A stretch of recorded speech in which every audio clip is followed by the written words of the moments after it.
nu zondagavond en de uitslag van de eerste ronde van de Franse presidentsverkiezingen wordt zo bekend. De afgelopen maanden heb ik Noord-Frankrijk doorkruist om de stemming te peilen. Ik ben nu op weg naar een groepje mensen die ik in die periode heb leren kennen. Zij zijn extreem links en hopen dus dat vanavond hun kandidaat, Jean-Luc Mélenchon, doorgaat naar de volgende definitieve ronde.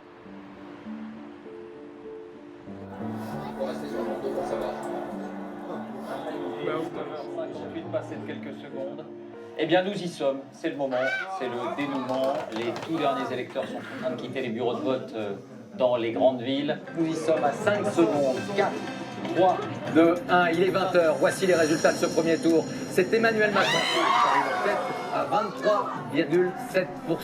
23,7%. Marine Le Pen est en deuxième position à 21,7%. Voor het eerst in 60 jaar zal er geen kandidaat zijn van een klassieke regeringspartij. Fransen hebben iets te kiezen. Geven ze de voorkeur aan de extreemrechtse Marine Le Pen, die de grenzen dicht gaat gooien? Of wordt het toch de pro-Europese vooruitstrevende sociaal-liberaal Macron? In ieder geval lijken ze een echte breuk met de bestaande orde, de oude politiek, te willen. In de aanloop naar deze ongemeen spannende verkiezingen ben ik op onderzoek uitgegaan in Amiens en omstreken om te zien waar deze onvrede, de wens dat het anders moet, toch vandaan komt. We gaan een paar maanden terug in de tijd.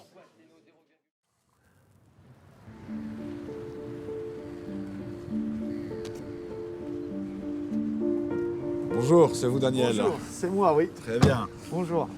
On part pas à la chasse, on part à la pêche. À la pêche, oui. Très bien, on prend le matériel. On prend le matériel. Ouais.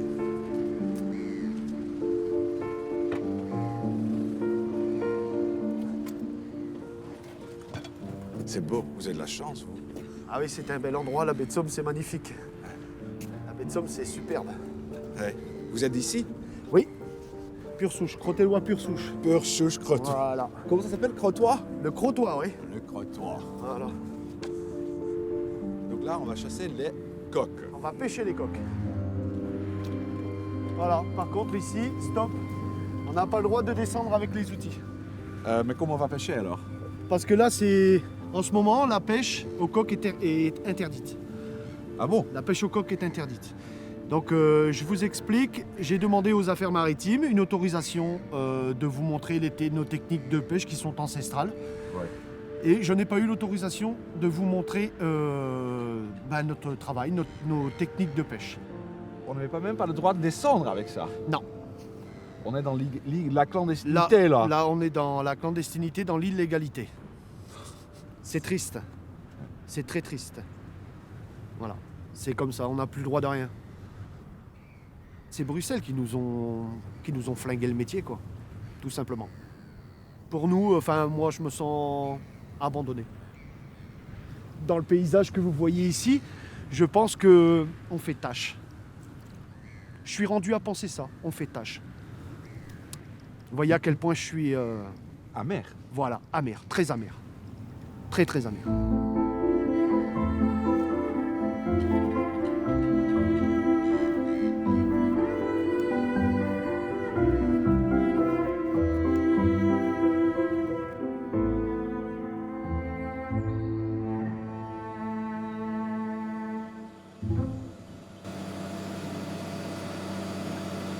In de Noord-Franse streek de Somme spuugt de grond nog dagelijks bommen uit de Eerste Wereldoorlog uit.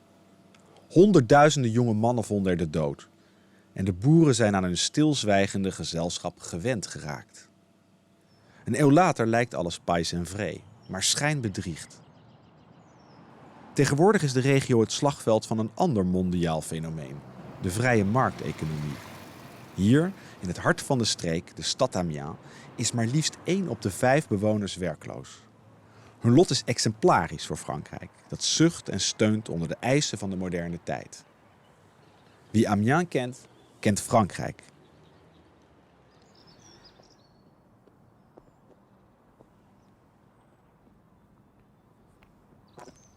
Dit is een fabriek van Whirlpool.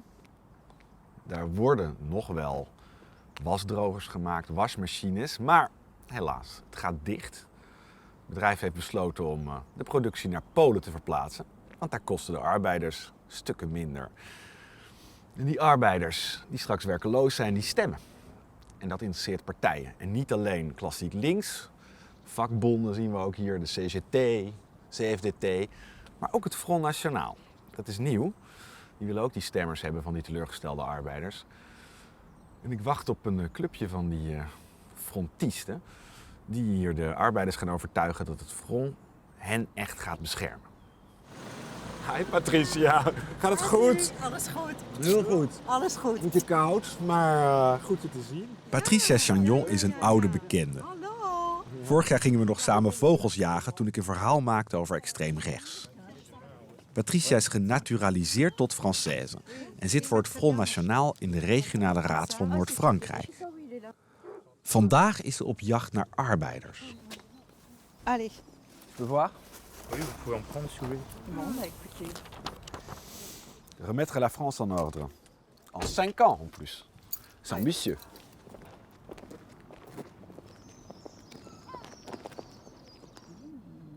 C'est comment, Patricia, d'être sur le même combat que le CGT, pour une fois? C'est pas pour une fois. Je pense que beaucoup de gens du CGT ont rejoint le Front National parce qu'on a les idées quand même protectionnistes pour l'industrie française. Je pense qu'il n'y a pas de clivage droite-gauche qui joue. Je pense que le clivage qui se joue, c'est entre les mondialistes, les européistes, qui permettent ce genre de fermeture d'usines, ce genre de délocalisation, et qui ont causé le chômage en masse en France, et la vision qui est la vision de Marine Le Pen, avec un protectionnisme intelligent, de protéger le marché français et de protéger les travailleurs français. Je pense que c'est ça le vrai clivage aujourd'hui. D'accord. Moi, j'ai pas de montre. 12h28. Je vais aller poser la question à l'intérieur, en fait. Sûr? Il y a quelqu'un à l'intérieur, je vais poser la question. Il n'y a pas un changement d'équipe? Non, parce que les gens de production sont en RTT, ils reprennent que le 22. Là, l'usine est quasiment fermée. On a peut-être une vingtaine de personnes, c'est tout, ils sont en vacances. Ils sont en RTT déjà? Oui. Ze zei dat de RTT is. Dus ze zijn récupération de temps de travail. De fabriek is gesloten tot woensdag. Dus er is niemand binnen? Er is niemand binnen. Er is niemand binnen. Ze hebben de fabriek gesloten. Dus dat zijn dus dingen die gebeuren. Dus jullie zijn voor niks gekomen? We zijn dus voor niks gekomen. Oh. En niemand van jullie Whirlpool-arbeiders heeft gebeld? Of... Jawel, ik heb ze aan de telefoon gehad. Maar die waren niet in de chef deze week, die twee. Dus daar heb ik inderdaad geen informatie over gehad. Ja. Nou, zover voor contact met de arbeiders, Patricia. Ze zijn er niet. Stom, man. Ja, stom. Oh la la, ça arrive. Ja, want weet je, en een mevrouw die is hier al een gemeenteraadslid Ja, die hebben werk. Weten. Ja, die hebben even hun werk niet gedaan. Dat is erg Frans, hoor. Organisatie met de Franse slag. De strijd om het Élysée, het presidentieel paleis, domineert deze dagen de media. Maar de campagne voor de parlementsverkiezingen, die een paar weken later volgen, is ook al in volle gang. In kiesdistrict Amiens heeft het Front National sinds kort een nieuwe, geduchte tegenstander op links. François Ruffin is een journalist die met zijn activistische krant Fakir de strijd aanbindt met zowel rechtsgedachtegoed als het grootkapitaal. Allez, 1, 2, 3. Entre le Nord qui ferme ses usines et Paris qui ferme son cœur, il y a Picardie qui ferme sa gueule. De slagzin van zijn krant luidt: boos op bijna iedereen. En woedend is hij, ook op de socialisten die de arbeiders in zijn ogen hebben laten zitten. Begin dit jaar besloot hij zichzelf daarom maar kandidaat te stellen. Bonjour monsieur, nous sommes l'équipe de François Ruffin pour les élections législatives. On vous met un petit papier quand même, merci, bonne journée. Bonjour, est-ce que vous nous dérangez? On est l'équipe de campagne de François Ruffin. Ouais, politique caca. Bon, pourquoi? Voilà, vous n'avez jamais voté? Ah, si, mais... Bon. Et la politique, ça plus. Justement, c'est pas professionnel la politique, c'est pour ça. Lui, il a été journaliste pendant 18 ans. Ouais, et puis, Et puis lui, il dit que s'il gagne, il se mettra au SMIC. Et ça, il n'y a pas besoin d'avoir la majorité pour le Et faire. il est d'ici, il est de Saint-Pierre. Hein. On le connaît. Il est là il est là-bas. Si vous voulez le rencontrer, il est là-bas. Tous la même chose, tous. Ben non, il n'y en a aucun, Pas il y en lui. a aucun qui a dit qu'il se mettra au SMIC. Tous, c'est tous les mêmes, pensent qu'à leur porte-monnaie. Mais regardez, Bah, lui, justement. Ouais, ça c'est que des écrits. ben non, il n'y a pas besoin d'avoir la Rien majorité à pour le péter faire. de la politique. Bon, ben écoutez, vous voulez le papier? Non. Bon, ben c'est Je pas grave. veux. Ok, mais bonne journée Ah, alors. au moins, Allez, ça sert à au quelque revoir. chose. Ouais, mais bon, Allez. ça reste une gratuite. Bonne Ok, journée, monsieur. bonne journée, monsieur. Il n'y a personne. D'accord. Ok, Merci. allez, merci, au revoir. Merci, au revoir. Bah,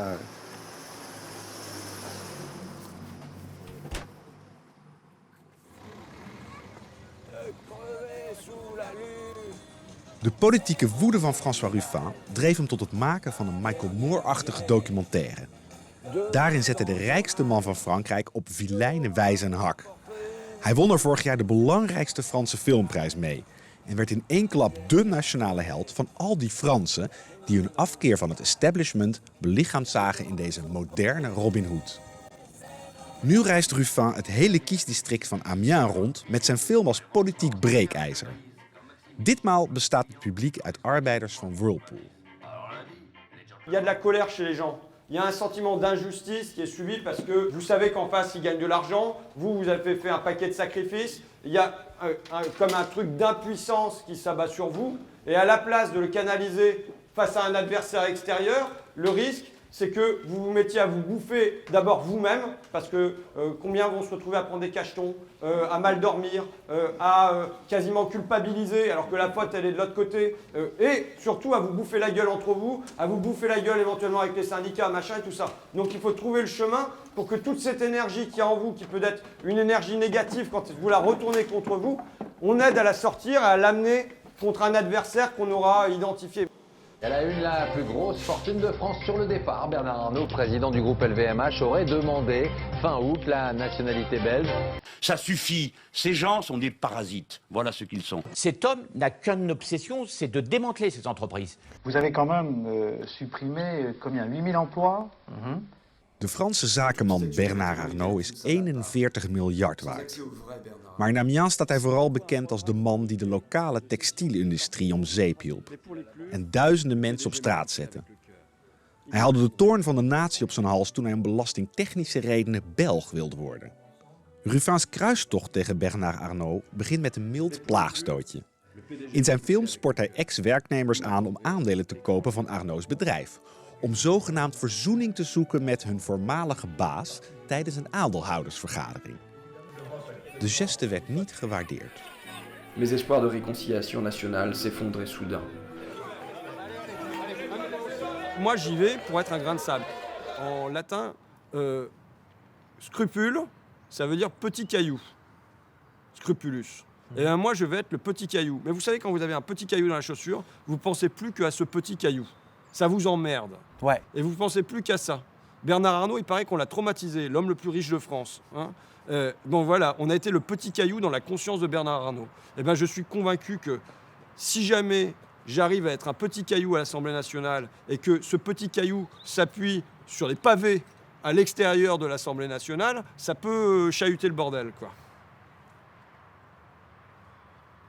Mais maintenant, le problème, c'est quand même déjà d'y être à l'Assemblée nationale.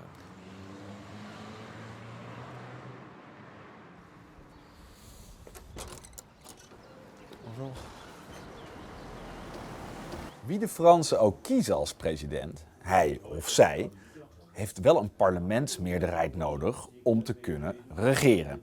Die verkiezingen vinden kort plaats na de presidentsverkiezingen, maar verlopen heel anders dan in Nederland. Als het bij ons lukt als partij, als lijst, om 10% van de Nederlanders achter je te krijgen, heb je 10% van de zetels. Hier werkt het absoluut niet zo. Winner takes it all. In 577 kiesdistricten, zoveel zetels zijn er ook in de Franse Tweede Kamer, moet je ervoor zorgen dat je 51% van de inwoners, van de stemmers, achter je krijgt. Stel dat het Ruffin lukt in zijn kiesdistrict de tweede ronde te halen, dan stemt de meerderheid van de kiezers waarschijnlijk toch liever op de minder radicale tegenkandidaat. En dat kan dus betekenen in Frankrijk dat als het jou lukt over het hele land, alles bij elkaar, bijvoorbeeld 20% van de Fransen of 30% zelfs voor het Front National, achter je te krijgen, en dat ondanks dat alles je in elk kiesdistrict net verslagen wordt. Dus niemand die jouw stem vertegenwoordigt in Parijs.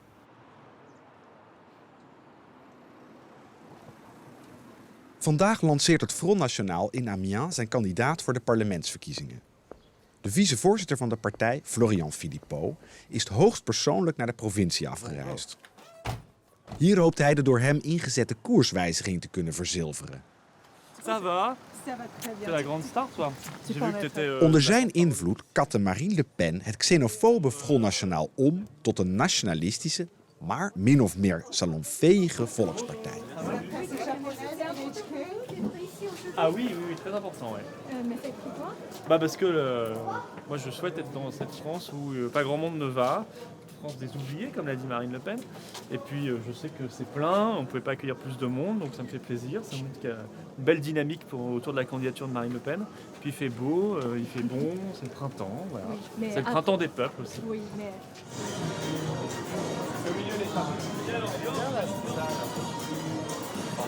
Le grand reporter Bonjour. Wilfred Ça, c'est Bruin. trop d'honneur, Patricia. Bonjour, monsieur Philippot. Merci de Il nous est basé à recevoir Paris. aujourd'hui. Ah, d'accord, oui. Voilà. J'ai déjà vu, non? Pour la hollandaise. Non, nous, ne sommes pas J'ai encore un peu vus. déjà vu. Oui, j'ai fait un peu de médias aussi en France, mais Oui, ça, c'est ça ça, fait quelques j'ai un peu années. déjà vu Voilà. quelque part, c'est ça. Mais ça n'a rien à voir avec aujourd'hui. Het Front National verrast vandaag vriend en vijand. De kandidaat blijkt geen lokale persoonlijkheid, maar een bekende acteur uit Parijs, wiens familie ooit in de streek woonde. Frank de la Personne. Deze voormalige socialist heeft zich recent tot extreem rechts bekeerd en wordt nu door de grote man Philippot op het podium gehezen.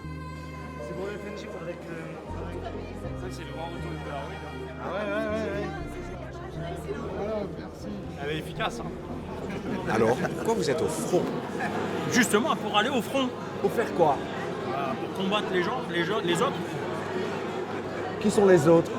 Le PS et puis les communistes, tout ça. Ouais. Des voleurs.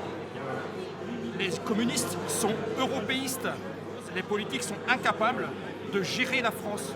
Que ce soit la souveraineté monétaire, souveraineté budgétaire, on peut passer comme ça tout en liste. Donc à l'heure d'aujourd'hui, on est comme ça. Voilà, on est comme ça. Et seul le Front National nous propose d'enlever les menottes. Voilà, c'est tout. Il n'y en a pas d'autre. Tous eu l'exécutif, ça veut dire quoi? Ça veut dire qu'à un moment, dans leur vie politique, d'accord, dans leur profession, ils ont eu leur mot à dire, ils ont eu des choix à faire, des choix à prendre. Ils n'ont rien fait. Voilà. Alors, vous ne les croyez pas? On ne les croit plus. Bah c'est la preuve à l'en est. La preuve est là. La preuve est là. Mais on ne les croit plus étant donné qu'ils ont toujours été au pouvoir, ils n'ont jamais rien fait. Depuis le temps qu'ils veulent le descendre, le Front National, eh ben, ils n'y arrivent pas parce qu'ils n'ont rien. Est-ce que vous pouvez dire à quel moment vous avez adhéré au Front? J'ai toujours voté Front National, sauf quand il y a eu Nicolas Sarkozy. Je me suis dit, il y a une chance, il veut faire quelque chose. Mais il a menti. Il a menti, il y a des ouvriers qui ont voté pour lui, mais lui, c'est fini. C'est comme Fillon. Fillon qui va chercher Sarko pour ses casseroles, au malou, quoi. Mais je vous signale que M. Macron n'a rien trouvé d'autre à faire que de féliciter Angela Merkel pour avoir accueilli 1,5 million de migrants en 2 ans. Eh bien, si c'est l'avenir que vous souhaitez, il ne reste que M. Macron. Si vous souhaitez défendre l'identité nationale de la France et l'arrêt de l'immigration, il y a, mes chers amis, Marine Le Pen.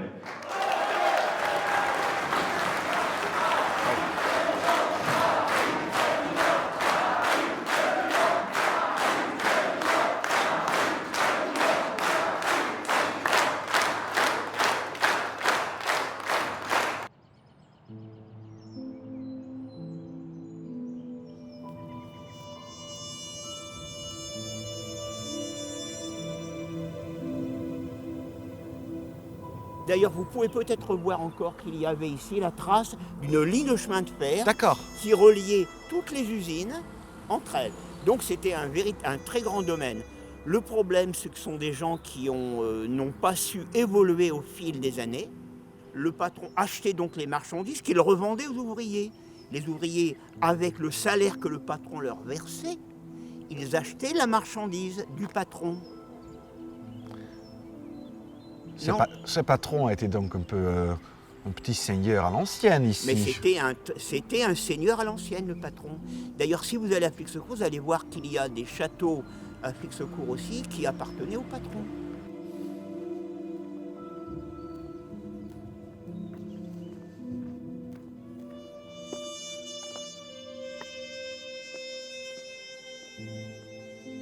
De textielbaronnen van de streek waren puissant rijk, maar ze zorgden wel van de wieg tot het graf voor hun arbeiders. Als in een 19e-eeuwse roman. Overvallen door de moderne tijd stortte het textielimperium eind jaren 60 in. De verzorgingsstaat nam het stokje over. Naarmate die steeds verder afbrokkelt en de ene na de andere fabriek sluit, blijven de arbeiders net zo verweest achter als dit kasteel. De wanhoop in de streek is bijna tastbaar. En daarmee de woede.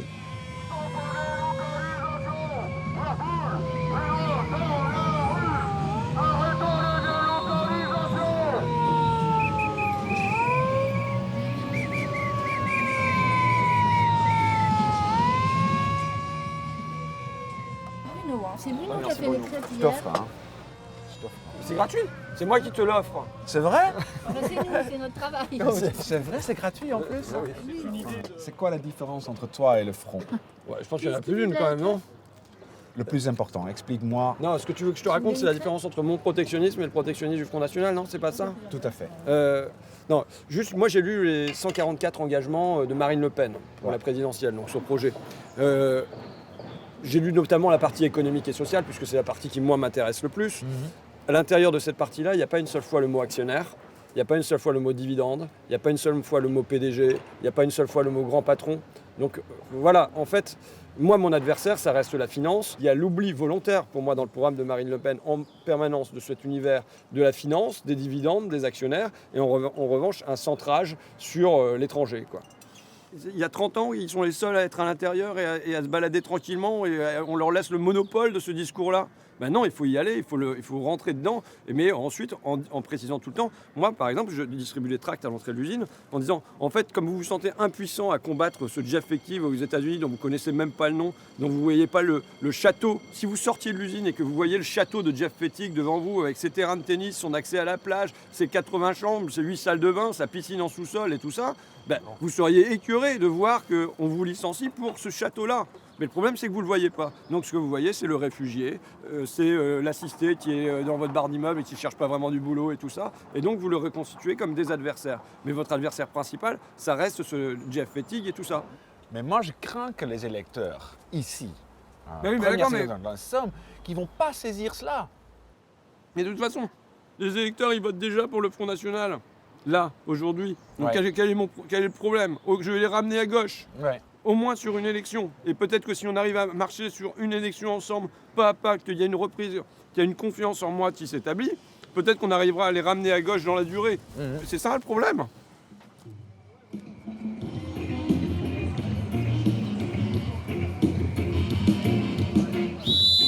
Voor de meeste arbeiders is het lood om oud ijzer, links of rechts. Wat zij willen is iemand die hen als een Jeanne d'Arc, of desnoods als een Don Quixote, verdedigt tegen de ongrijpbare krachten die hun wereld op zijn kop zetten.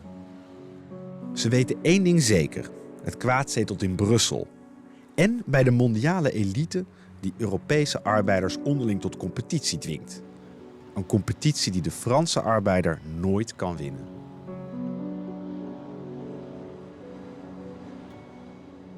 Hierachter liggen de Dunlop-fabrieken. En tegenover lagen de Goodyear-fabrieken. Dicht sinds 2014. Iedereen op straat. En bij Dunlop is net een saneringsplan ingezet. Er moeten heel veel mensen uit. En iedereen vreest natuurlijk het ergste. Dat dit ook definitief dicht gaat.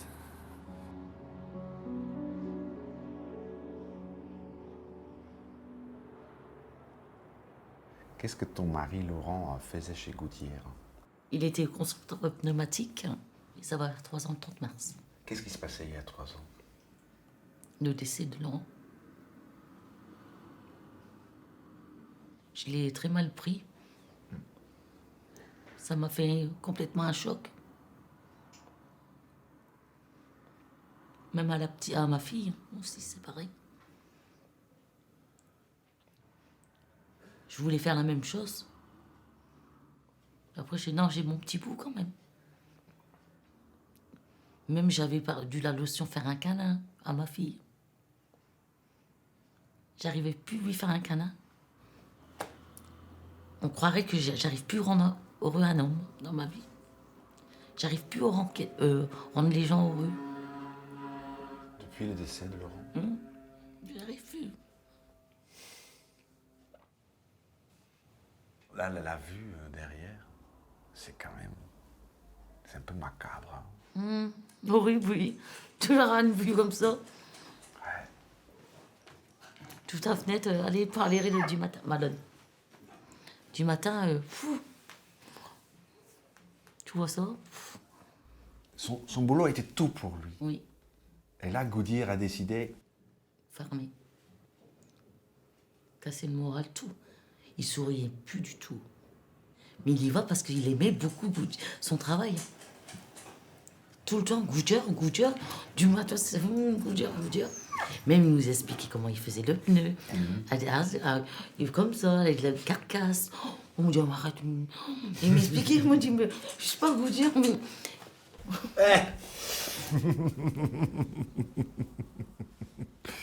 Je vais le mettre par terre. Hey, mon grand, après. Même des fois, tu préfères Goodyear que ta femme.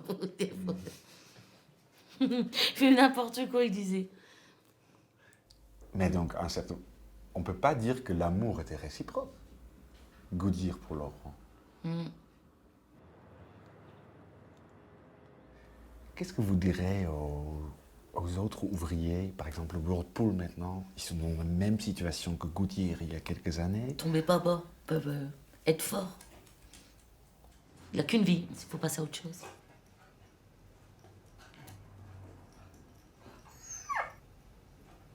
Eux, les patrons, ils sont contents, eux. Les gens qui ferment ça, qui s'occupent de tout ça, ils sont contents. Ah, ça y est, on en fait des malheureux, mais non, faut être plus fort qu'eux. Oui. Être plus fort que les patrons, quoi. Ouais, plus fort que les gens qui ferment, qui cherchent à fermer l'usine, tout ça. Sabrina's man was niet de enige die zelfmoord pleegde toen Goodyear de sluiting aankondigde. Het gevoel te falen en de angst voor de toekomst werden sommigen te veel. Non, ça sera mangé ce soir. À bientôt, merci, au revoir.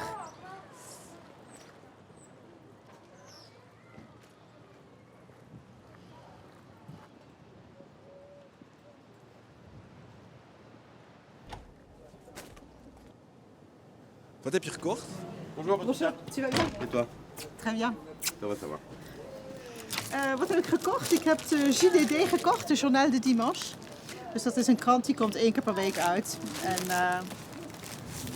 En een artikel staat erin deze zondag over sécurité, identité, laïcité. Veiligheid, identiteit en laïcité. En de antwoorden van meneer Macron. Dus natuurlijk interesseert me dat. En de Nouvelle Obs. Die is uitgekomen. Had ik eigenlijk geen zin om te lezen. Lees ik normaal niet. Maar er staat een artikel in over Marine Le Pen en over de eerste 100 dagen van de Front National. Dus dat wil ik wel even lezen. Laat eens zien. Ja.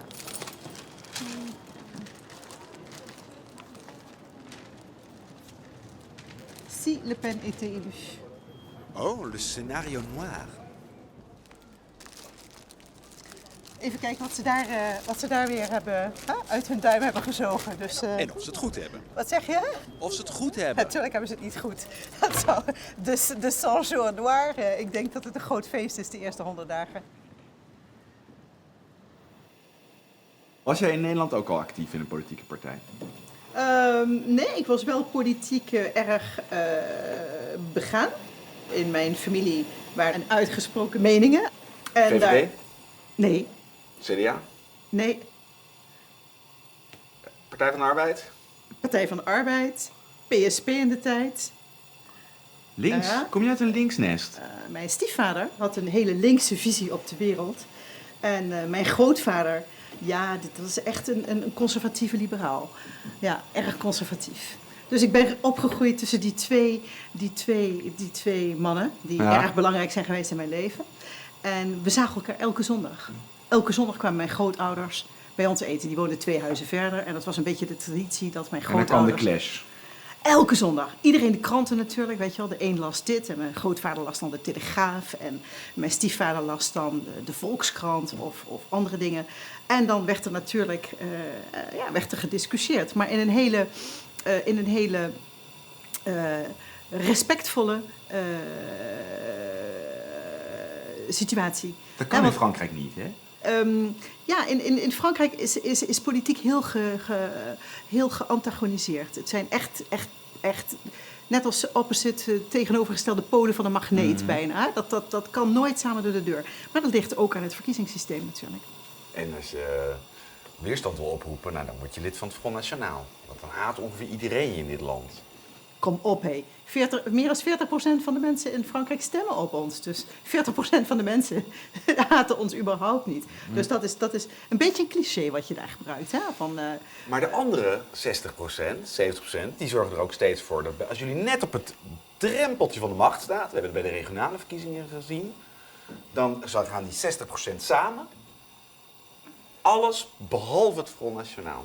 Natuurlijk is het van, wacht even, die Front National die wil over Europa gaan praten, die wil dat zomaar niet meer klakkeloos aannemen. Die heeft het over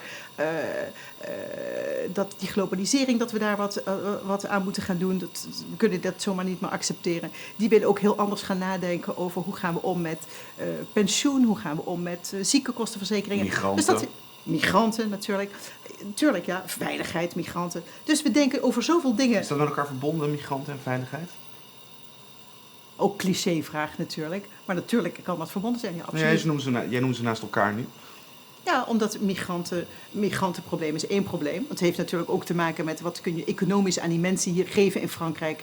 Met al die armoede die we nu hebben. Wat gaan we die mensen aanbieden als toekomst? Hè? En dan heb je het natuurlijk over veiligheid. Maar veiligheid heeft natuurlijk veel meer te maken met het feit dat we niet controleren wie er bij ons binnenkomt. Franse mensen zijn in de maling genomen door de politiek. Er is op het moment in Frankrijk zoveel werkeloosheid. Er is nog steeds geen hoop op een baan. En voor het Front National is dat niet linkse praat om de arbeiders mee te krijgen. Dat is oprecht. Ik twijfel daar soms over, dat merk je. Als ik denk, je twijfelt over de hele Front National, Wilfred. Ja, dus wat dat betreft, ja. Ja, ik twijfel. Ik ben er zelfs een beetje bang voor. Dat het de tegenstellingen extreem gaat aanjagen. Echte volk, elite. Dan vraag ik me altijd, wie is het volk? Wie mag er wel of niet bij horen? Ja, dat is natuurlijk wel een belangrijke vraag. Hè? Dan hebben we toch patriotisme, maar wie bepaalt wie de goede patriotten zijn? We hebben het helemaal niet over goede patriotten, over slechte patriotten. Wat wij zeggen is dat de besluiten die genomen worden in Frankrijk, de controle die uitgevoerd wordt op regeringen, dat die van het volk moeten komen. En niet moeten komen van een elite die zich in stand houdt, die allemaal loze verkiezingsbeloftes doen en die daar blijven zitten. En de dag dat ze niet zijn gekozen, vinden ze een baantje in Brussel of bij een andere non-ONG. Ja. Wij zeggen dus die controle moet terug. Je moet dus wij geloven heel sterk dat in het Frans is daar een heel mooi woord voor, l'intelligence du peuple. De volksintelligentie. De volksintelligentie. Dus de intelligentie om mensen samen te zetten. Dat mensen Volksgeist, volksintelligentie. Dat is echt lastig hoor. Ja, wie dan? Wat ben je erg. Nee, maar dat is wel iets wat mij... Patricia heeft genoeg van mijn insinuerende praatjes en stuurt me naar het Afrikaanse winkeltje van Linda. Dan zal ik het wel begrijpen.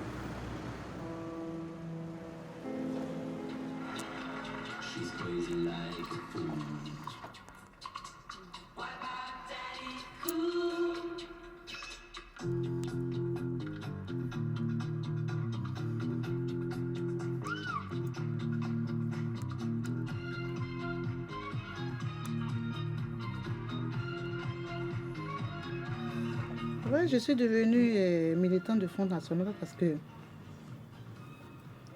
j'aime bien le Front National d'abord en personnel Marine Le Pen, qui est une femme brave, courageuse et qui dit ce qu'elle pense et qui est là pour redresser la France. Voilà. Quand je distribue des tracts de Marine dans la rue, on me dit, mais vous êtes une Africaine, vous faites ça, vous serez la première à être dégagée. Voilà, ça c'est quelque chose qu'on me dit tout le temps. Mais je crois que Marine n'est pas là à dégager toutes les personnes d'aujourd'hui qui sont légales en France, ces personnes étrangères qui sont légales en France. Voilà. Elle est là, elle défend son pays, c'est tout à fait normal, parce que nous sommes, moi par exemple, je suis ivoirienne, je viens de la Côte d'Ivoire, mais nous avons la double nationalité. C'est-à-dire, tu peux être ivoirienne et être française. Et je suis prête aussi à défendre mon pays, qui est la Côte d'Ivoire. Donc, si je vois une personne comme Marine défendre sa France, c'est normal. Cette France dont nous avons rêvé de venir quand nous avons été gamines, c'était nos rêves de venir en France. Nous sommes aujourd'hui. Nous avons été acceptés. Vraiment? Chez le Front National? Les gens, ils sont braqués sur une seule chose. Marine, elle est raciste, elle n'aime pas les étrangers. Non. Écoutez ce qu'elle dit. Il y a beaucoup de choses qui ne vont pas. Il y a des personnes qui ont fait des études aujourd'hui qui ne travaillent pas, qui n'ont pas de boulot. Tout le monde se plaint par rapport aux impôts. Les gens, ils sont au pouvoir, ils se mettent plein dans les poches. Sur le dos de l'État. Vous trouvez normal? L'État, c'est qui? L'État, c'est nous. Arrivé à un moment donné, il faut arrêter aussi. Parce que nous sommes étrangers, mais nous participons, nous cotisons. Voilà. Et Marine, elle n'a pas besoin de tresses comme ça? Ça serait avec plaisir de lui faire. Ça serait avec grand plaisir de lui faire ces tresses-là derrière.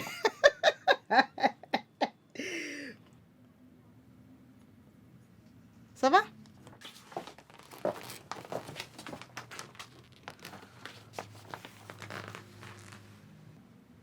Qu'est-ce qui est écrit là?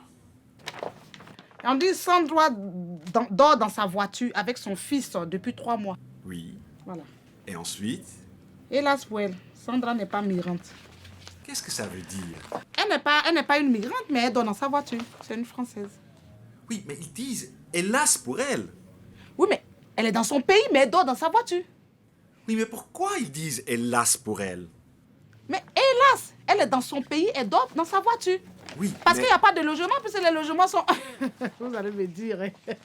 Ah oui, vous ne voulez pas le dire, mais c'est écrit là. Ouais, je dis rien, moi. Mais Linda, c'est écrit là. Hélas pour elle, elle n'est pas migrante. Oui, elle n'est pas une migrante, seulement pour vous dire qu'on ne parle pas seulement des...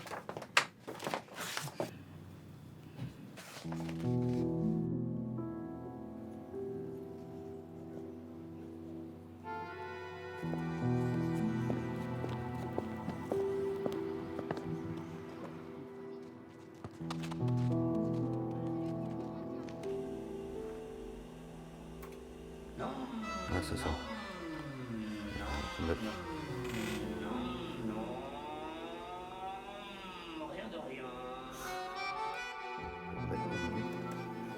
Parce que c'est quoi votre passion avec la musique, là? Tout, j'écoute de tout. Aussi bien du classique que du jazz, que du rock. J'écoute essentiellement du rock, c'est ce que j'écoute le plus. D'accord. Parce que... Donc plus moteur que le... Plus Motorhead que Piaf. Et vous habitez ici depuis longtemps? Depuis 25 ans.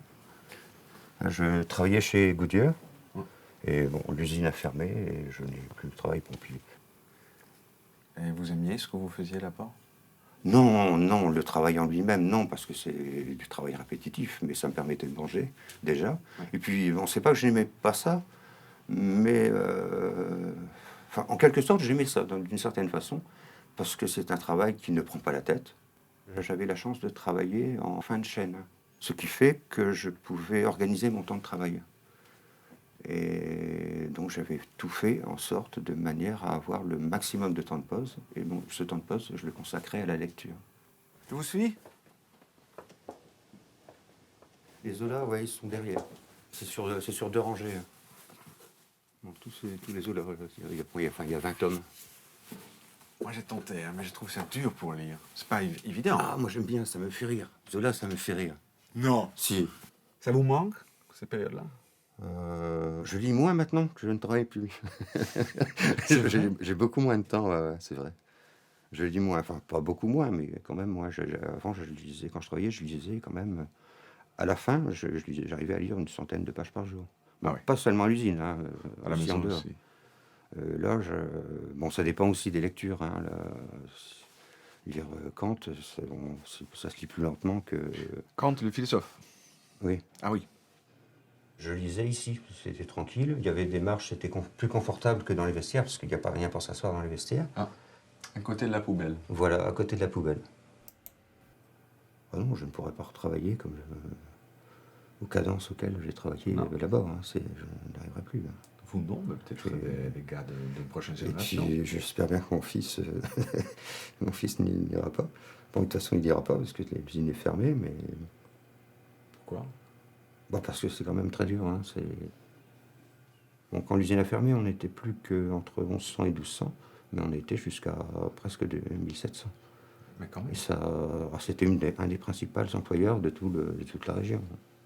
Et ben, fermé. Voilà.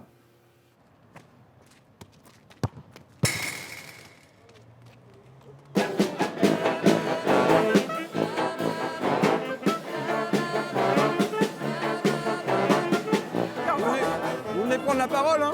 Ah non.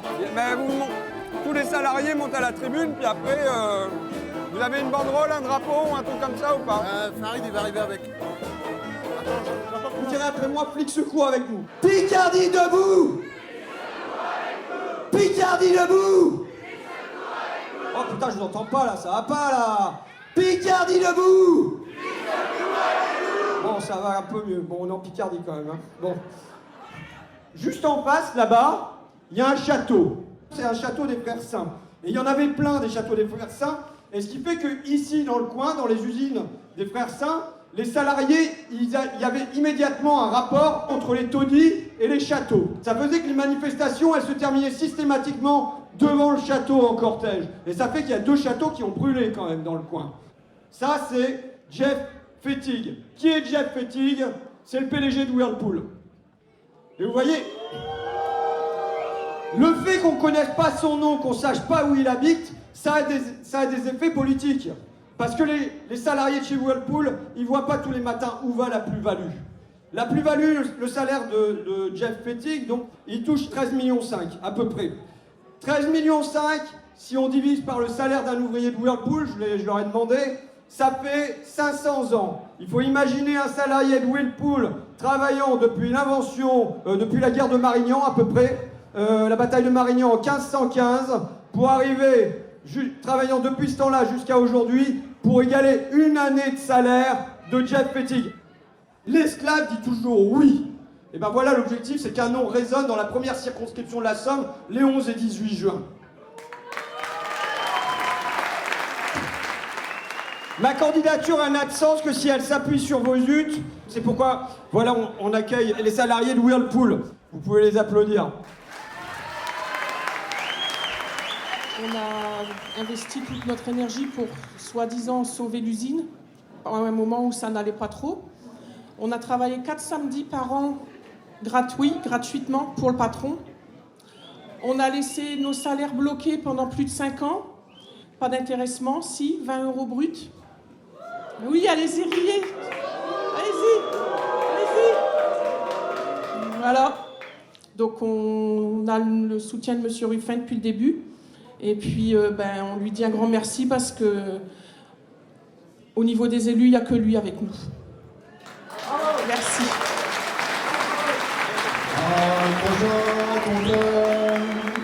Un morceau de chiffon rouge, une fleur couleur de sang. Car le monde sera ce que tu le feras, plein d'amour, de justice et de joie. Accroche-toi ton cœur, un morceau de chiffon rouge, une fleur couleur de sang. Si tu veux vraiment que ça change et que ça bouge, lève-toi car il est temps.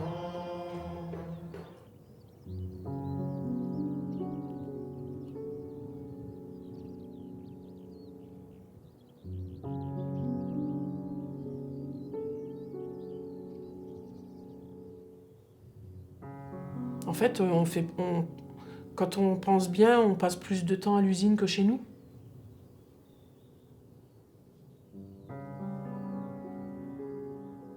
On est mariés, puis ça fait 16 ans qu'on est Ouais, ensemble. ça fait 16 ans qu'on est ensemble et ça fait 7 ans qu'on est mariés. On s'est connus à l'usine.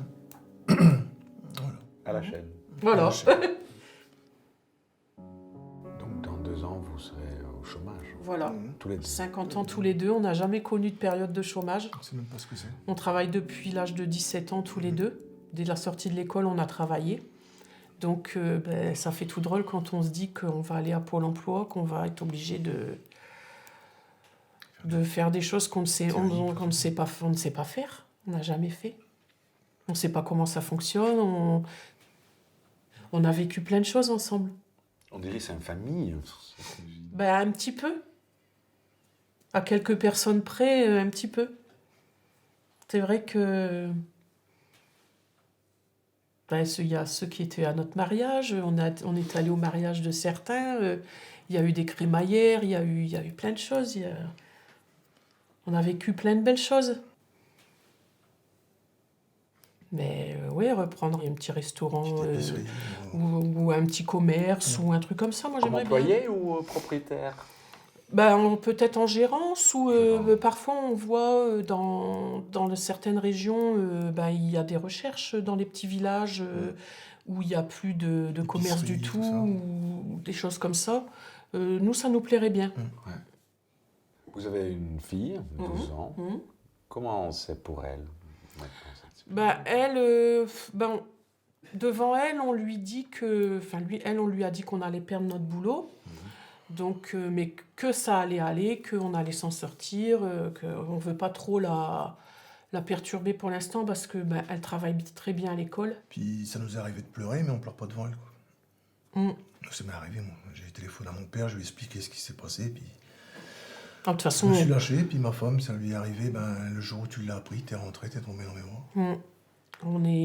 Tout le monde a des moments difficiles. Est-ce que vous pensez que vos patrons, ils savent, ils ont une idée de ce qu'ils sont en train de faire avec vous? Ils s'en foutent. Ils s'en foutent. De tout ce qu'ils voient, c'est leur profit. Les gens... nous, on n'est rien pour eux. On est juste des pions. On met là, on met à ce poste-là. Demain, il n'y a personne à l'autre poste. Tiens, toi, tu t'enlèves de là, tu vas là. C'est comme ça que ça se passe tous les jours.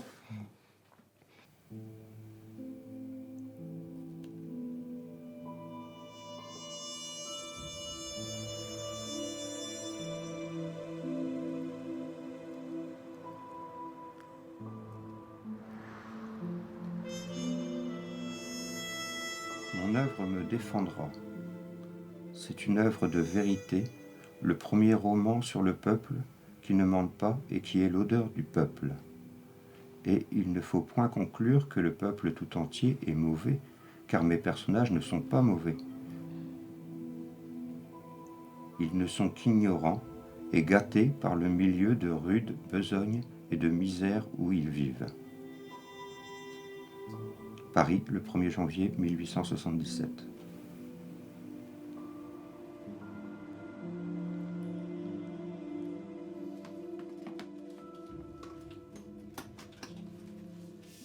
Patrick, de belezen Goodyear-arbeider, heeft speciaal voor vanavond een televisie geleend. Hij bouwt zijn woonkamer om tot bioscoopje en zet de punch vast klaar. Patrick is voor het eerst in zijn leven actief in de politiek en heeft de buren opgetrommeld om naar de film van François Ruffin te komen kijken. Je peux aider, Patrick? Je peux aider? Non, c'est presque... Ça va plus vite. Si j'aide? Très bien, dites-moi. Une orange ou un citron. D'accord. Le couper. Qu'est-ce qui s'est passé avec vos doigts, là? C'est à l'usine. À l'usine, ils ont été écrasés par une presse. Il y avait 4 presses, j'avais en charge de 4 presses. Bon, il y avait eu un accident sur une presse. Donc la presse, il y avait une sécurité dessus. Mais il y avait une sécurité que sur la presse où il y avait un accident. Parce qu'une sécurité, ça ralentit la production. J'étais en train de nettoyer, la presse se refermait dessus. Mes doigts, ils étaient longs comme ça et tout blanc, et tout plat. J'entends encore le bruit des os qui s'écrasent. On parlait de Zola tout à l'heure, l'usine mangeuse d'hommes, ça existait encore chez Goodyear dans les années 90.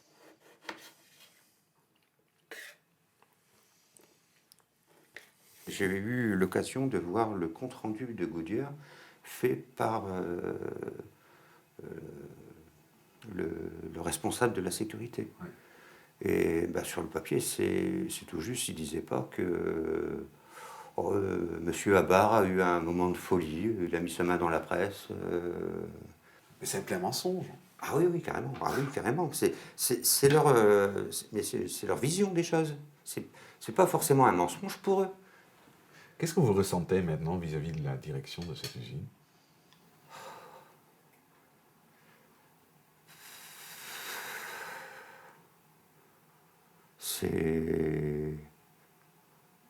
C'est pas humain, c'est production, et c'est tout le côté humain, ils en ont absolument rien à secouer. Mais bon, qu'est-ce qu'il fait Robin des Bois pour aller voir le shérif? Il se dé? Oui. Qu'est-ce qu'il va chercher à faire Robin des Bois? Pour prendre l'argent et pour le donner aux pauvres. Et qu'est-ce que nous on va faire alors? Tu crois qu'est-ce qu'on va essayer de faire? On va essayer de prendre l'argent et de mettre l'argent aux pauvres. Bonjour monsieur. Voilà, j'ai votre lettre là. Oui. Vous êtes de la part de Bernard Arnault? De film Merci Patron draait om de familie Klur. Ontslagen door Bernard Arnault en zo diep in de schulden beland dat ze hun huis dreigen kwijt te raken.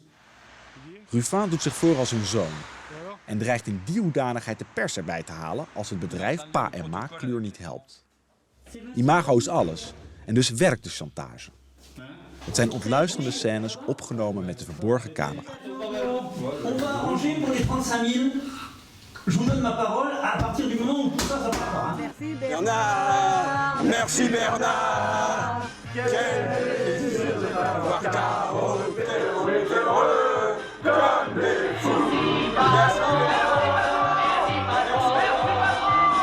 Quel plaisir de travailler pour vous. On est heureux comme des fous. Merci patron. Merci beaucoup. Bonsoir. Bonsoir, Jérémy. On va éteindre ça, non? Je sais pas comment on fait. Hop. D'abord, je remercie Patrick, parce que je pense qu'il n'est pas commun de faire des réunions de politique cinéma dans le salon en rassemblant les voisins, donc c'est quand même quelque chose d'assez rare, et c'est la deuxième fois qu'il le fait en plus, en allant faire du porte-à-porte, et je pense qu'il a été vous chercher comme ça, quoi. Donc merci à Patrick. La question, c'est comment ça se fait que cette histoire-là, elle peut se répéter éternellement? Moi, j'ai une réponse, c'est que ceux qui ont le droit à la parole dans les médias et ceux qui votent les lois à l'Assemblée nationale ne sont pas ceux qui subissent ça. Cette violence, elle est concentrée sur les classes populaires qui se prennent la mondialisation et l'européanisation droit dans la figure, et elles ne sont pas représentées à l'Assemblée nationale. La leçon du film, c'est on est parfois plus fort qu'on ne le pense et ils sont parfois plus fragiles qu'on ne le croit. Ma première action de campagne, j'ai voulu qu'elle se passe symboliquement devant chez Whirlpool. Donc je suis allé tracter. Et il y a un ouvrier qui était un intérimaire, qui était viré, intérimaire chez Goodyear, viré de chez Goodyear. Il a fait une autre boîte, c'est fermé aussi. Il me dit, de toute façon, moi je vais voter Front National pour les faire chier. Alors moi je lui réponds, mais moi je vais les faire encore plus chier que le Front National. Parce que je pense que, voilà, il y a une envie d'emmerder le monde. Bah ouais, il faut y répondre et il ne faut pas laisser le monopole de ça à Marine Le Pen. Quand la gauche est arrivée au pouvoir, bon, il y avait une espérance et du coup, effectivement, comme on C'était en quelle année? En 1981? 2012 aussi, 81, mais il y a eu des mesures comme ça qui ont été prises au départ. De relance économique, etc. Et puis finalement, c'est tombé assez rapidement. Au bout de 2-3 ans, c'est tombé à l'eau. Et il y a un plan d'austérité qui est arrivé. Là, en 2012, il y avait quand même un espoir moindre, mais quand même un espoir avec Hollande. Effectivement, et puis on n'a pas vu grand-chose, quoi. Ce qu'il faut, oui, c'est redonner de l'espoir, comme tu fais, et puis essayer d'aboutir à quelque chose. Parce qu'il y a beaucoup trop de misère. Vous avez le sentiment de votre impuissance, que vous pouvez rien faire sur vos vies. On nous dit qu'ils sont trop forts pour nous, que c'est pas possible, qu'ils sont partout. Et donc, c'est comment on reprend le sentiment qu'on peut un peu faire quelque chose, quoi. Et le film, il est là-dessus. Il est sur le fait de dire que je prétends pas qu'on renverse tout, mais qu'on peut obtenir une petite victoire. Moi, je dis, dans notre région, je sais qu'il y a une fibre rouge au fond de plein de gens de notre coin. Mais le problème, c'est qu'il y a un tas de bras qui s'est mis par-dessus. Et donc, il faut essayer de nettoyer le tas de bras qui s'est mis par-dessus pour faire ressortir la fibre rouge, quoi.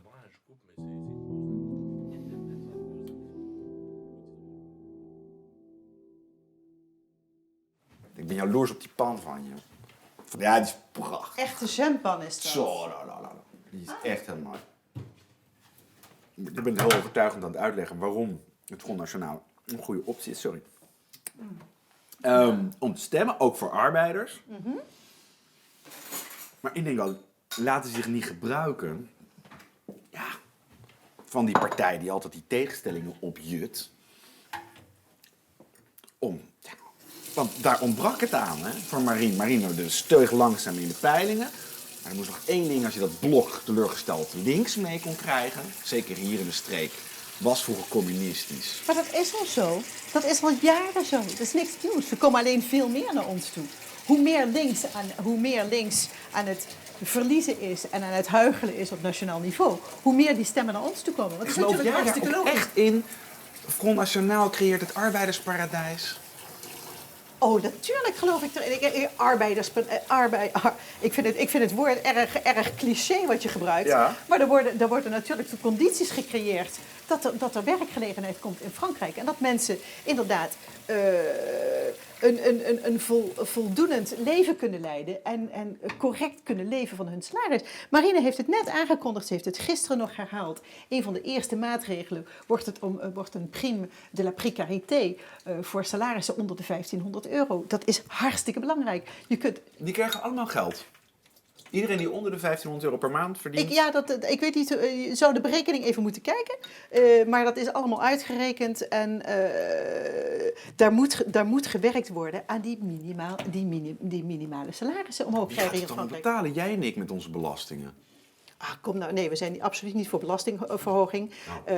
Dat rekenen allemaal mensen uit, Wilfred, die dat veel beter uit kunnen rekenen dan jij en ik. Daar zijn economen voor dat soort dingen. Dus als die mensen dat uitrekenen, dan geloof ik dat. Ja, maar dat is een beetje expert-elite. Het volk moet beslissen, dat zijn wij toch? Ja, nou, we zeggen wat we gaan doen. En als het niet goed is, dan gooi je ons ik als volk? Nee, ik hoor er niet bij, hè. Ik hoor natuurlijk niet bij het volk. Ik mag wel blijven, hè. Oh, lachen. Wat een cliché. Tuurlijk mag jij blijven. Hoezo zou je niet mogen blijven?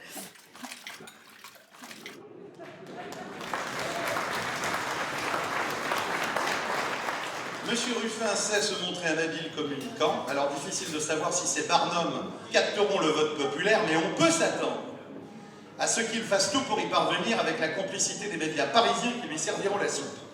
Face à ce jeune cinéaste, voici le comédien confirmé, au visage connu. Voici Franck de la Personne, qui, soyez-en assurés, saura parfaitement jouer sa partition. Je ne suis... Merci à vous.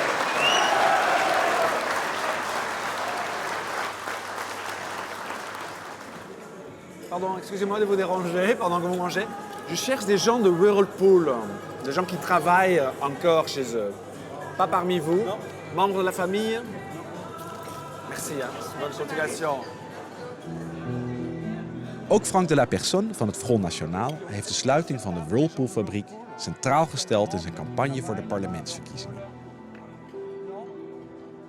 Het vreemde is alleen dat er in de enthousiast klappende zaal geen enkele Whirlpool-arbeider te vinden is. Petite question. Est-ce que parmi vous, il y a des gens qui travaillent à Whirlpool? Non? Membres de vos familles? Non? Merci, pardon. Le jour même, lorsque je serai député, je reviens ici avec le préfet et les huissiers et je fais poser des scellés sur toutes les machines pour les empêcher de quitter le sol français. Ensemble, avec les ouvriers de Whirlpool, nous remettons en marche l'outil industriel parce que c'est votre outil de travail et qu'il vous appartient d'abord. Bien sûr, j'anticipe les arguments des lâches, des serviles qui objecteront les terribles représailles de Whirlpool contre la France. Mais quelles représailles? Fermer d'autres usines dans ce pays? Nous voulons vivre ici aujourd'hui et pas demain, dans la reconnaissance de nos qualifications et des sacrifices que nous avons consentis pour l'excellence de l'industrie française. Nous voulons vivre dans la dignité de nos statuts de salariés, cette dignité que des salopards piétinent sans scrupule.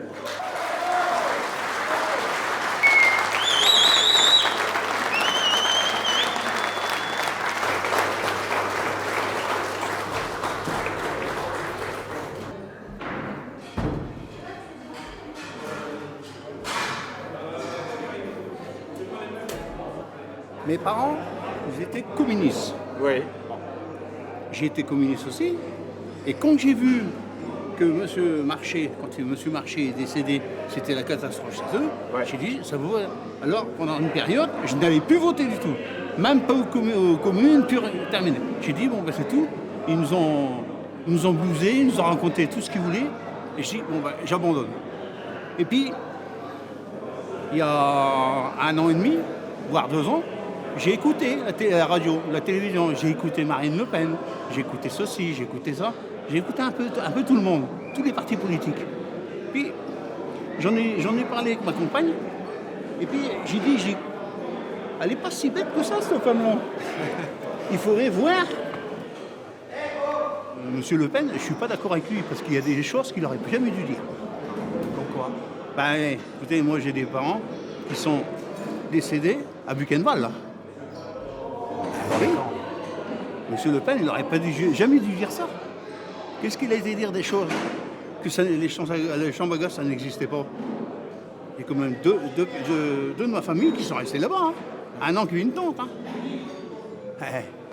Parce qu'ils étaient communistes? Parce qu'ils étaient communistes. Et maintenant, il y a des réfugiés syriens qui veulent rentrer en France. Ils fuient la guerre. Le Front National n'a pas trop envie de les aider. Moi, je suis d'accord. Je suis d'accord. Parce que je veux dire que ces gens-là, je leur veux pas de misère. Il y a la guerre chez eux. Ils se sauvent. Ouais. Mes parents se sont sauvés pendant la guerre. Bon. Pour quelle raison qu'on va les récupérer et dans les communes, ils vont les loger, c'est allocation familiale et tout ça, et nous, on va payer? Oui, parce qu'ils fuient la guerre, comme vos parents. Ah oui, mais... Moi, mes parents, ils sont partis du Nord, ils sont allés à Paris, ils sont cachés. Ouais. Quand la guerre était finie, ils sont retournés dans le Nord. Alors eux, si la guerre elle est finie, qu'ils retournent dans leur pays. Ça fallait pas. Ah bah... Moi, j'ai du mal à comprendre. Hein. Vous faites ce que vous voulez, bien évidemment, ça ne me regarde pas. Mais que quelqu'un avec votre parcours familial, maintenant, est au front. Vous comprenez que c'est difficile pour moi à comprendre? Si vous ne comprenez pas, monsieur, il faut retourner à l'école. J'ai quitté un parti politique parce que des incapables. Je rentre dans un parti politique qui va peut-être me donner ce que j'espère.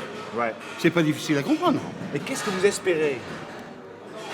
Monter les retraites, les salaires. Moi, j'ai ma compagne, elle est partie en retraite. Vous savez combien?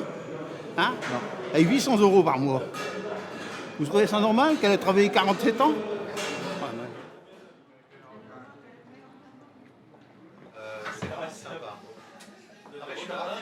Monsieur Max, lui, il a un parcours, donc, ancien communiste, tradition, il est ouvrier, voilà. Et donc, depuis 1 an, il a rejoint le front. Il a fait l'audio, là. Il a perdu des membres de famille à Buchenwald, il a été de famille engagée, et là, il est au front. Moi, je dis, mais je ne peux pas m'imaginer maintenant que vous êtes dans un parti pour les ouvriers avant, et maintenant, vous êtes au front. Ben, il est encore dans un parti pour les ouvriers. C'est le seul parti pour les ouvriers aujourd'hui. Lui, il ne veut pas être déçu. 71%. C'est cohérent? Ouais. Il faut lire le programme, vraiment, ça a été... C'est ultra cohérent. Aujourd'hui, qui défend les ouvriers? C'est nous. J'ai vu l'entrée en campagne de Macron à la télévision, et là, je me suis dit, non, fini, terminé, c'est terminé. Si on recommence avec les conneries, parce que je ne crois plus à l'Europe, telle qu'elle est aujourd'hui, donc comme je suis comme des millions de Français, qui n'en peuvent plus, qui sont étouffés, on vit sous une chape de plomb et on est puni si on ne dit pas ce que l'on doit dire. Il faut voir dans quoi nous vivons. Nous ne sommes pas en démocratie, nous sommes dans un état stalinien en France. C'est ça la vérité. Mais simplement, c'est décoré avec une... C'est très joli, ça a l'air extrêmement doux, extrêmement... On étouffe les gens doucement, on les garrotte, on passe un coup de fil. Et dans mon métier, je peux vous dire que depuis que j'ai pris la décision, moi, d'entrer auprès de Marine dans le combat, j'ai des centaines de gens qui m'envoient des messages. Merci de dire pour nous ce qu'on ne peut pas dire parce que sinon ils meurent.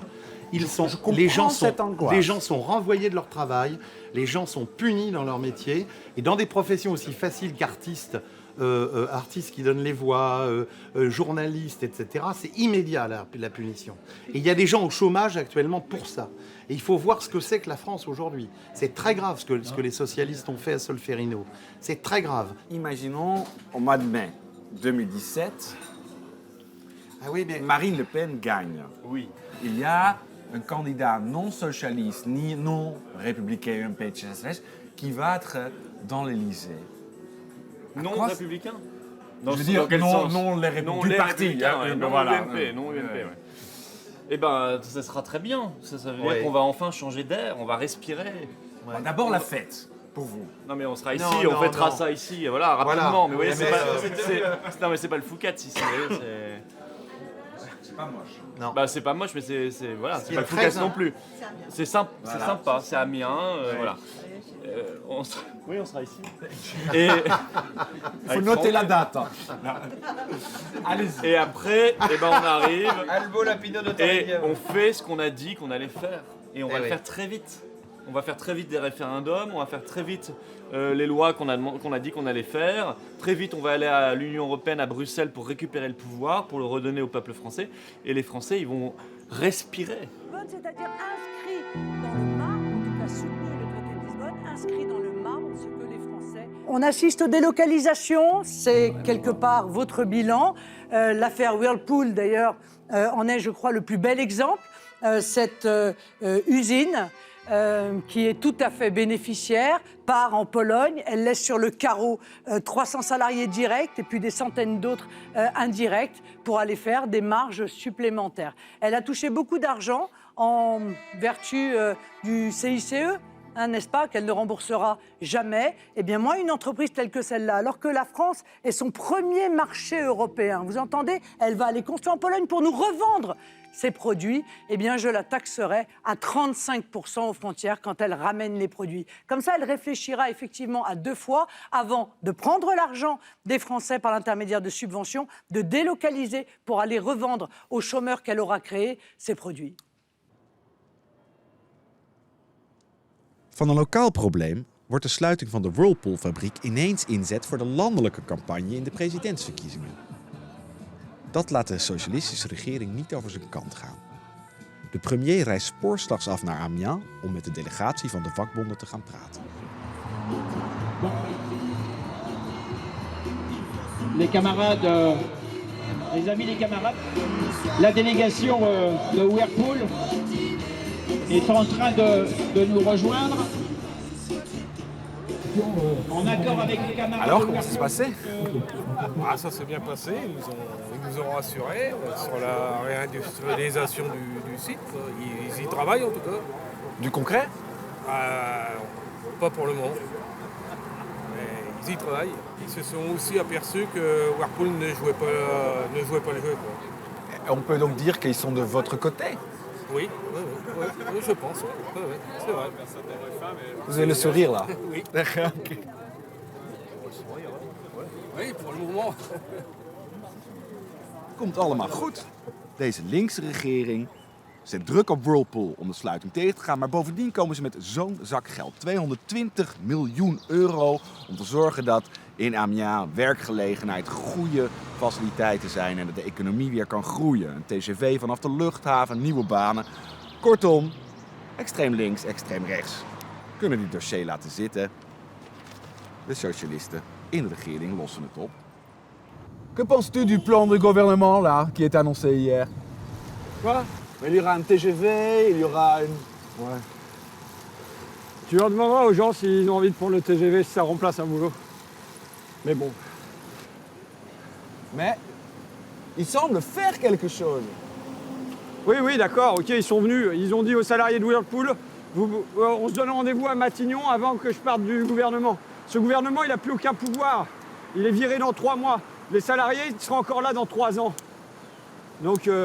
Tu ne crois pas dans leurs promesses? Oh bah si, ça fait 30 ans que je crois à leurs promesses, non? Mais tu peux pas dire que 220 millions d'euros sont des miettes. Tu sais, les gens, ils comptent pas en nombre de millions d'euros. Enfin, tu crois que ça va être donné aux salariés de l'usine, là? Tu penses que le moment de l'annonce hier et les élections qui s'approchent, ça a quelque chose à voir l'un avec l'autre? Je pense que tu as vraiment un mauvais esprit. Il s'agit de François Ruffin. Bonsoir François Ruffin. Bonsoir Monsieur Macron. Soyez le bienvenu. Toutes mes félicitations. Merci. Prenez place. précise que vous serez aussi candidat aux législatives soutenu par les Verts, les communistes et le mouvement de Jean-Luc Mélenchon. Qu'avez-vous à dire ou à demander à Emmanuel Macron? En effet, avec François Ruffin, on a un point commun, c'est que nous sommes nés à Amiens, on a été élevés à Amiens, on a même été dans le même lycée, on n'était pas dans la même classe, donc voilà, chez les jésuites. Comme quoi, ça mène à tout. Voilà, le cadre est posé. Ça nous fait donc un point commun. Ça mène à tout. Et on en restera là. Donc il y a 2 mois, l'usine Whirlpool fermée, sa fermeture a été annoncée, ce qui voulait dire à peu près 500 familles si on compte les 290 salariés, les 50 du sous-traitant Prima et la centaine d'intérimaires. Vous n'êtes pas venu sur le site. Je vous en ai pas entendu parler dans aucun des débats télé. Moi, j'ai été ministre pendant 2 ans. J'ai eu à traiter des situations à Amiens. J'y suis allé plusieurs fois pour traiter en particulier de la revitalisation après Goodyear. On sait très bien que ça a été aussi un sujet qui a été très difficile. Bon. Et donc que la ville, elle a aussi vécu des cas qui ont été de grande brutalité économique. Donc je le sais très bien. Le cas de Whirlpool, à ce moment-là, il n'est pas sorti. Il est sorti, je n'étais plus ministre. Bon. Après, il y a une décence, je ne fais pas le travail de mon successeur. Mais qu'est-ce qu'on peut faire? Mais très concrètement, c'est d'obliger à la reprise. Il y a une loi qui a été votée. Il doit trouver un repreneur. On ne peut pas aujourd'hui, et ça c'est un acquis quand même des dernières années. Si vous êtes de cette région, vous savez qu'il y a eu Abelia, il y a eu Flodor, il y a eu Magneti Marelli, il y a eu Honeywell, il y a eu Goodyear. Vous voulez aller voir la gueule des sites maintenant?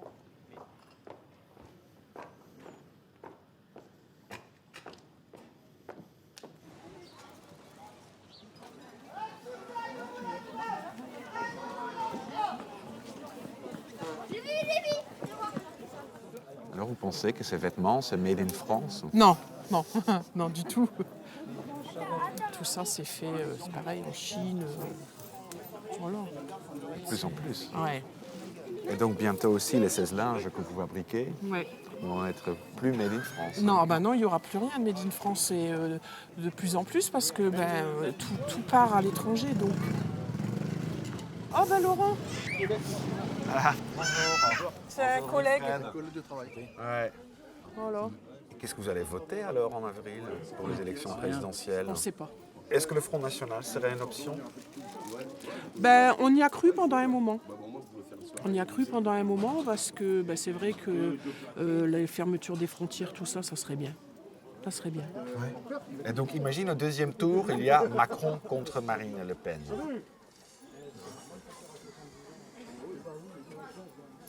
Qu'est-ce que vous feriez? Moi, je vote Marine. Bien. Ouais. Macron, il a quand même fait partie du gouvernement de M. Hollande. Ouais. Il a signé des choses qui n'étaient pas trop à notre avantage, à nous les ouvriers et tout ça. Donc, par défaut, on voterait Marine. Je pense qu'il y a beaucoup de monde qui ferait ça. Il y a beaucoup de gens qui se retourneraient du côté du Front National. Ouais. Moi, je vote pas. Je ne vote plus. Que ce soit la droite ou la gauche, c'est les mêmes. Mais donc, c'est la faillite, quoi. Regardez là, les petits vieux là, qui ont des femmes de ménage, tout ça. On veut les mettre mandataires. Quel est le problème? Le problème, c'est qu'il y a trop d'émigrés, il y a trop d'étrangers en France. Mais Ruffin dit, cette colère, il ne faut pas arrêter de voter, justement, il faut se mobiliser. Mais là, il faut qu'il y ait un changement de tête. Il faut qu'il y ait du renouveau, parce que là, c'est tout le temps les mêmes. Ça fait des années que c'est les mêmes. Vous êtes d'accord, madame? Il faut que ça change? Bah oui, je voudrais bien que ça change, mais en mieux, pas en pire. C'est toujours de pire en pire, alors. Voilà. Ils ont calculé que nous, on revenait à 38 € de l'heure. Oui. Par personne. Et en Pologne, où ça va être délocalisé, c'est 8 € de l'heure. Mais moi, je ne comprends pas, parce que le vrai scandale est là, ce que vous décrivez. Mais il y a le Front National qui dit « c'est la faute des immigrés, des Arabes et des Noirs qui rentrent ». C'est une partie du problème, c'est pas le problème. Imaginons qu'on avait une usine qui fonctionne, avec des bons salaires ici. Il y a quelques Arabes et Noirs qui viennent. Dans ce cas-là, il n'y aura pas de problème. Ben non. Donc le vrai problème, c'est ça. Le vrai problème, c'est les usines qui ferment. Qui ferme les usines? C'est des patrons. Mais en même temps, je vous demande où est le problème. Vous dites ça, mais vous dites, c'est quand même, il y a pas mal d'immigrés en France. Vous dites la même chose. Donc disons qu'on est arrivé à un seuil où on ne peut plus faire pour les immigrés, parce qu'il n'y a plus assez d'argent pour nous. L'argent est tellement mal réparti qu'on ne peut pas s'occuper de nous et s'occuper de... C'est malheureux de parler comme ça, mais on ne peut pas s'occuper de nous et s'occuper des étrangers. Et si on fait les deux? Ça serait en prenant l'argent dans les caisses du patronat. Ça serait merveilleux qu'on puisse concilier tout ça. Mais on n'y arrivera jamais. Les poules, ils auront des dents. Voilà. Ah là là là là. On n'y arrivera jamais. C'est pas vrai ce que je dis? Bon. C'est le serpent qui se mord la queue depuis des années. Hein. On n'est pas politique, on n'a pas les pouvoirs. On n'y connaît pas grand-chose. Voilà. C'est eux qui ont les cartes. On subit.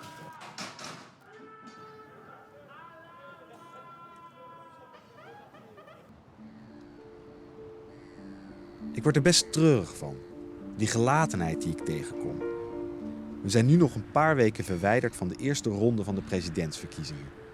En mijn rondreis door het kiesdistrict van Amiens zit erop. Een ouderwetse klassenstrijd is opgelaaid. En hoewel ik stiekem hoop dat de redelijkheid straks wint, ben ik ook oprecht bezorgd voor de mensen die ik hier heb ontmoet.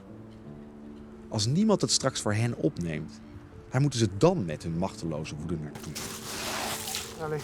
Ils sont vivants? Oui, il y en a des vivants. Donc, les terrains, ils étaient beaucoup plus bas. Ouais. Et les coqs trouvaient certainement une place plus grande. Parce que vous voyez, sur la grandeur du sable là-bas, il n'y a pas de coq. Non. C'est que le sable, c'est pas un terrain approprié pour que les coqs se mettent. Ils n'ont pas de nourriture. Non. Donc ils se concentrent, vous voyez, comme ici. Ceci est mauvais signe. Ceci est mauvais signe. Je pense que les sédiments qui rentrent en baie avec la marée n'est plus repoussé non plus, voilà. Donc lentement. Voilà. Donc il fait que l'ensablement, il y a de moins en moins de courant.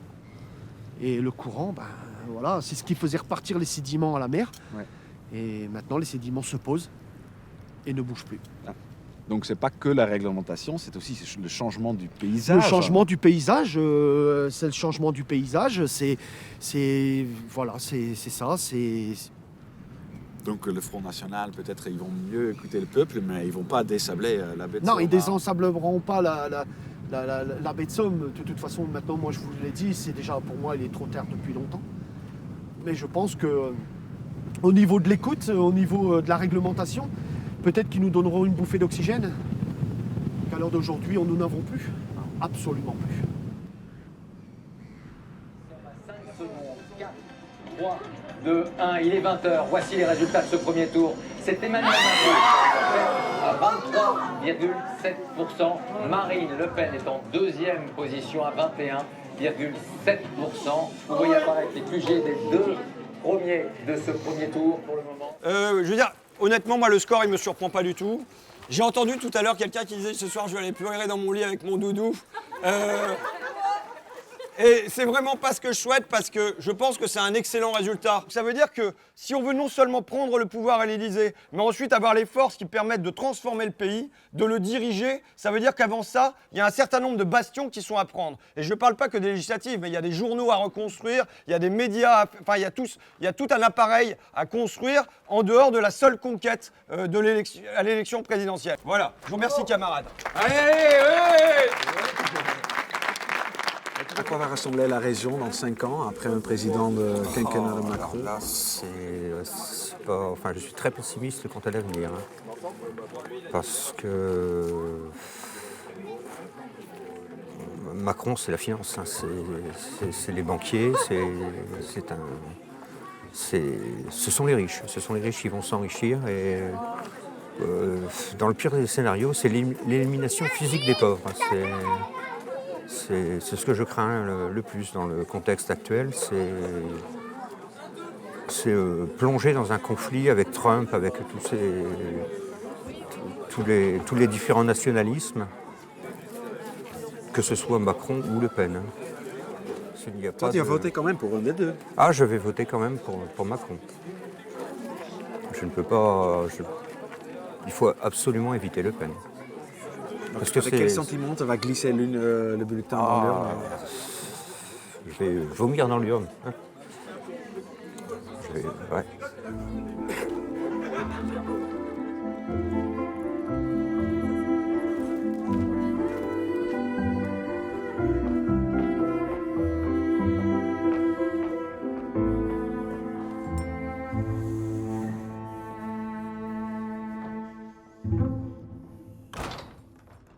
Thank you for watching. For more on this subject, take a look at the playlist. You can also watch this recommended video. Don't forget to subscribe to our channel and we'll keep you updated on our documentaries.